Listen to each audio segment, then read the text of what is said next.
নেমন্তন্ন খাওয়ার মজাই আলাদা, তাও যদি হয় আবার নিজের লোকের নেমন্তন্ন করে খাওয়ানো।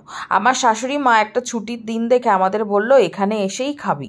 তো ভালো কথা, রেডি হয়ে বেরোতে যাব, তখনই ফোন এলো যে দুটো অবুঝ বাচ্চার নাকি ঝগড়া হয়েছে এবং একজন আরেকজনের মাজা খেয়ে নিয়েছেন। এই বাচ্চাটাকে দেখে কেউ বলবে এই বাচ্চাটা এই যে যার হাতে আমি মাজা ধরাচ্ছি তার মাজাটা খেয়ে নিয়েছে। যাই হোক, তারা তো মাজা পেয়ে খুশি, আর সবার জন্য নিয়ে গেছিলাম মন খুশি করার জন্য আইসক্রিম।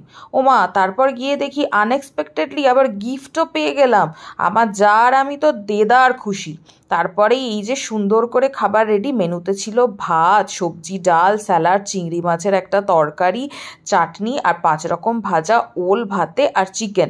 খাওয়া দাওয়া শেষ করে আইসক্রিম নিলাম। আইসক্রিম তো ইনিও আগে খেতেন, এখন কেন খাচ্ছেন না জানি না। আর এই দেখুন আরেকজন অবুঝ বাচ্চা আইসক্রিম খেয়ে উড়িয়ে দিচ্ছে।